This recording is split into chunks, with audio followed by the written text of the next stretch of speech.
during Gherao and Hartal and Gherao, etc., Awarod, etc. And I do not know actually who are setting fires to polling stations, public transports, trains, and killing and hurting people. Well, that is for the United States to understand who people are doing that.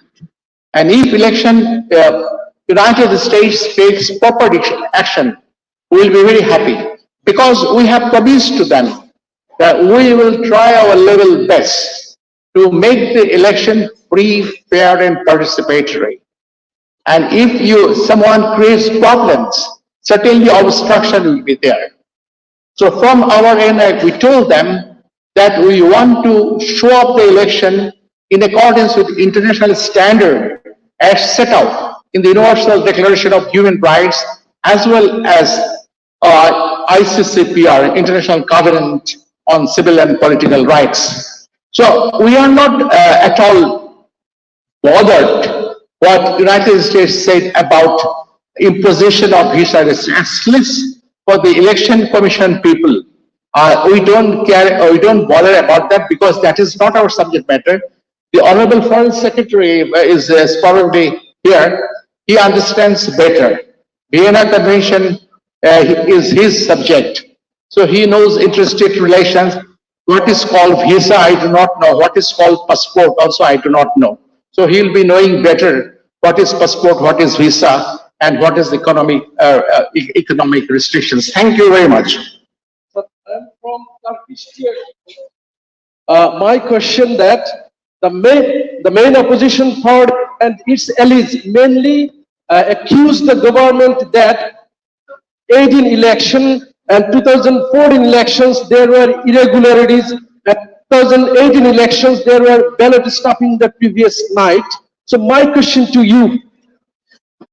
Yes. Whether you convince the opposition parties enough that in this election that type of irregularities not to be repeated. Number one. Number two, there is allegations from the opposition parties also that more participants in the bureaus, the government and the ruling party, they are trying to pressure on the voters to come to the voting center.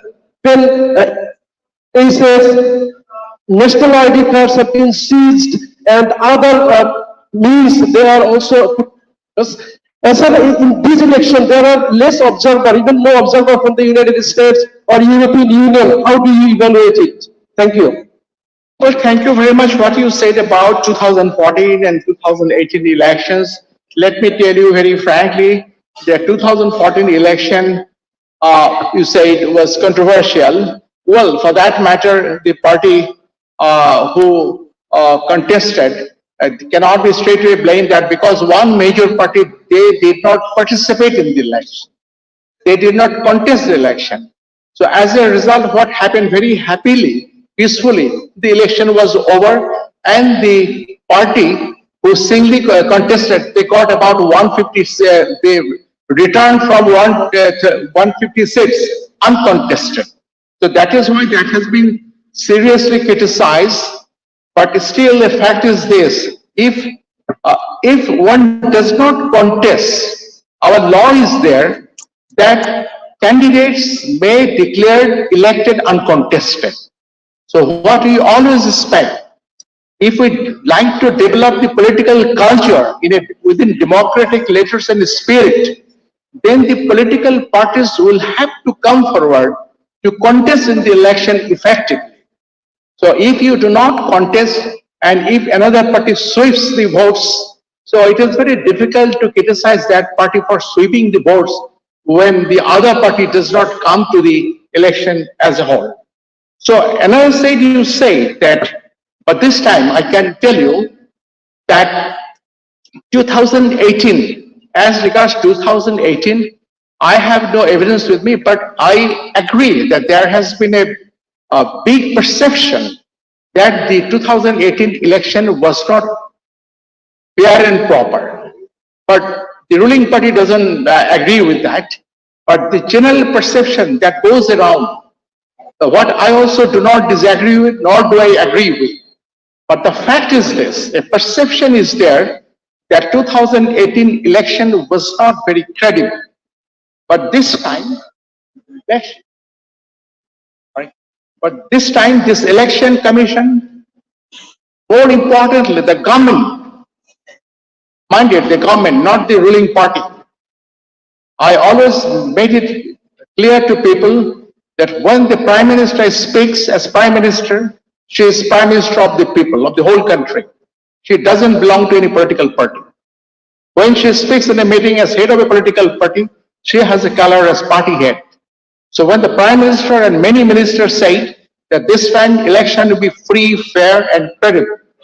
So this is a promise, this is a commitment coming from the high-ups of the political government, the government in power. The government has undertaken the responsibility quite openly and publicly that they will ensure the ensuing election to be free, fair and credible. And together with that, we also have assured the people that since we have received the political commitment from the government commitment of the state, commitment of the government, that election will be fair and election commission will be provided with all necessary cooperation and assistance, what we can legally claim. And we feel confident that we have been really receiving that amount of assistance from all sectors of the government, and we believe till the end of the election that support will be forthcoming from the side of the government. And we have told that all the executive organs of the government, we have made it clear to them that you must be under our command. You have to comply with the directives that we make to you, and you have to be subordinate to the election commission. We visited many places, we held a lot of meetings with them, and we are convinced that the public servants who will be handling the election or polling and allied matters, they will be sincerely, honestly and faithfully discharging their duties. And we are hopeful election will be free, fair and credible. Thank you. My name is Venkat Narayan. I'm from India. In democracies like India and the United States, the voter turnout tends to be ranges between 60 and 70%. In order to make sure that the more people go to vote, countries like Australia have made voting compulsory. Does Bangladesh have any plans to make voting compulsory to ensure greater participation in the vote in the elections? And also, do you have any plans to introduce electronic voting machines like they do in India and other countries? Thank you. Yes, thank you. One thing, I had the occasion to meet your Chief Election Commissioner in Kathmandu while we went to observe the national election of Nepal, probably a year back or a few months back. And I, of my own, asked him whether India has any way or any plan to introduce a system of electronic voting sitting from home. He told me that Indian Election Commission is working on that. So what I'm hopeful that if India can pilot that, and if that come out successful, they may come in our country that we may not be needing to go to polling stations, and sitting at home, the votes can be cast. In that case, the problems that we face today will not be there. Anyway, that is still a dream, or dream comes true, you know. So what is dream today may come true tomorrow. And 60%, 70% issue, you see that India also follows the same system of first past. And we also follow the system. I heard him telling that if 50% voters turn up, then the election is okay or legitimate. But it is still a interesting issue. What happens if the total turn-up is 0.001%? not 1%, 0.001%. Suppose we have 500,000 voters, only 5 voters have cast vote. We have 2 candidates. I have got 3 votes, he has got 2 votes. I have won the Senate. And that will have to be counted. This is the system, this is the law. But it never happens. Turnout always 30, 40, 50, 60%. So in our local government elections, turnout is not less than 60%. Sometimes it is 85%. Because locally people are more interested as regards election to the local body governments. And like Australia, we don't have yet any plan. It's not our matter. If the government wishes someday to impose a provision that whoever doesn't vote must pay certain penalty, as in Australia, well, we have no objection to that. We cannot object to that. That may be good, but I believe, according to the socio-economic context of the country, well, the government will have to take objectively consider the matter. Thank you, sir. Well, I am Dr. Shukla. Yes. From India.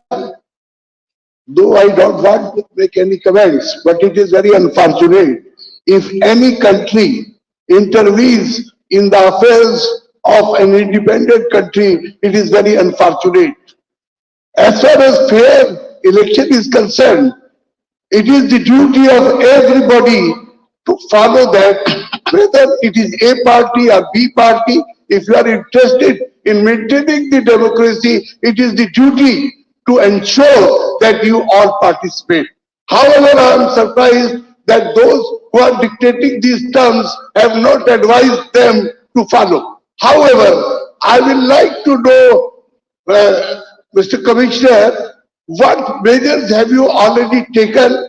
Have you already taken the measures to educate the voters and to provide them all possible facilities so that they may come and vote freely? Because word fair is very difficult to be defined. Fair means that one is allowed to vote and come to the voting station. This is the fairness, and as far as my friend has said, 60 or 70, it is not a criteria. It is for the voters to decide whether they wish to come, they wish to vote for a candidate or not. So the answer is, if 5% have voted, 3 are with me, then I am automatically elected. This is the rule of the world, not of any country. So I will like to ask you, please, what measures have you taken and how you are seeing all this situation? Thank you so much. Thank you. Agreed with you on many points. You also wanted to know that when many countries, you may be saying that poking nose into our internal affairs, but we don't see to that from that perspective, probably. That is also not a matter for me, but for the government. The countries like United States, European Union, Japan, Australia, they come, and what we hear that they expect the election to be free, fair, and peaceful. And Bangladesh believes that Bangladesh is within the global community, and Bangladesh is respectful to the to the sentiments of the international community as well. So when we like to raise our global image, we also want to be free, fair, and classic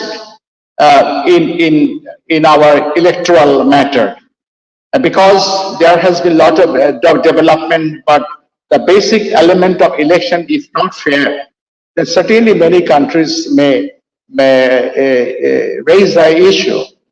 And it is not an issue in the internal affairs, but Bangladesh has said to them just this much, that our election will be free, fair, and peaceful. And we, as I said to you before, that Bangladesh respects international obligations. we have undertaken international obligation under Universal Declaration of Human Rights and International Covenant on Civil and Political Rights. So we don't like to flatly deny our obligations as imposed under those international instruments. We will, to the best of our ability, organize the election in a free and fair manner and let the countrymen, our people, as well as international community judge to what extent Bangladesh has been able to effectively and fairly hold its election. Thank you. Good afternoon, sir. We will take only one more question. After that, we'll proceed to the remaining of the program. So this is the last question of the program. So I'm here in the Ellie Gold from the Just one United minute. States. Yes, Free and fair elections. just 1 minute. Yes, sir, please. Ellie Gold from the United States. Free and fair elections it provides that that just like we want people to come and vote, it also gives them the freedom not to vote if they so choose. In Western countries, in particular in the United States, as other people have mentioned, there's this concern that there's going to be lower voter turnout because of potential violence or any other reason. But even with that, out of a country of 170 million people, do you expect lower voter turnout than you have in other countries, and maybe even many Western countries? Thank you. You see, as I have already stated a number of times that this coming election to be held tomorrow should not be looked into on a natural lane. Some sort of unusualities are there because this election has been made controversial by one strong opposition group who are boycotting, and many also are participating very sportively. Had it been widely and universally contested and participated by all, the question of turnout would not have been a problem. But in a situation like this, when one a strong group opposes election and makes appeal to the people not to go to polling stations and cast votes, that may have certain impact. And what it will not be unlikely that turnout may be lower compared to normal time voting. And for that matter, our election is not going to be futile, because the election law is quite clear that the voters, if cast votes, and if that is counted, and the candidates can be identified who has got the majority votes, who will be declared elected. As I said before, the question of legality and legitimacy may always be there. If turnout is only 1%, vote may not be illegal. If turnout is only 5%, the polling may not be illegal. But the legitimacy will be subjected to controversy. So a controversy about legality and legitimacy will be there. But we are more concerned with legality. When election commission is there, election commission will have to take the matters in legal perspective. Whether it has been less or it might have been more, whether it is going to be legitimate or not legitimate, that latitude has not been given to the election commission to make a judgment. So we'll count the votes, whatever be the turn up, and in the existing system of APTP system, we will declare the returned candidates. So that's all. I believe I have received questions from you. Now I beg to take leave of. So it is possible to take one question. Thank you all. It was really a wonderful interactive session. We would love to hear more, but due to time restrictions, we have to proceed.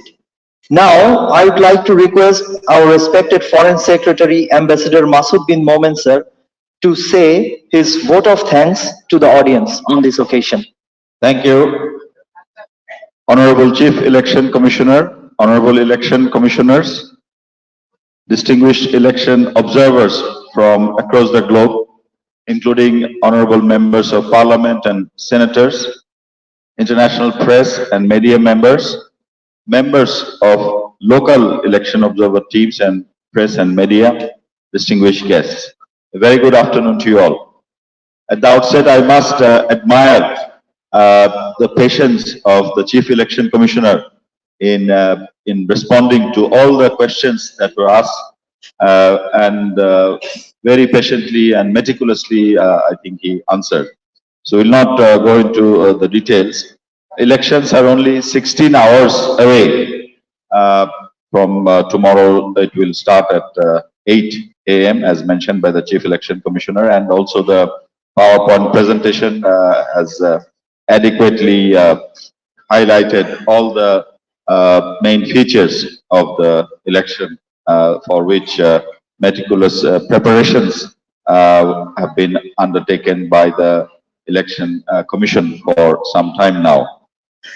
Yesterday, many of you recall that we held two events back to back at the State Guest House, Jamuna, where we interacted and we had the opportunity to interact with each other and also enjoy some of the Bangladeshi cultural milieu and also the Bangladeshi cuisine. Therefore, we don't have much to say. Just one point, that despite the threats and the subversive violent actions which is continuing throughout the election, we are all hopeful that tomorrow there will be free, fair and participatory election in a festive atmosphere. Therefore, we hope that you have a safe and meaningful election observation tomorrow and constructive reporting. From our side, I can mention that the Information Ministry in conjunction with the Election Commission has opened an election media center 24/7, which is located in Hotel Sonargaon, and also the Foreign Ministry's Election Observers Facilitation Cell is also right opposite to that room, and any problem, any queries, any assistance, any facilitation work that is required, please feel free to drop by to get, and we'll be ready 24/7 to serve you and to help you. With these words, may we have a peaceful, free and fair election tomorrow. Again, thank the Chief Election Commissioner and all the distinguished commissioners and my colleague, the Secretary of the Commission, for all their preparations. So tomorrow we'll see the results, inshallah. Jai Bangla, Jai Bangla.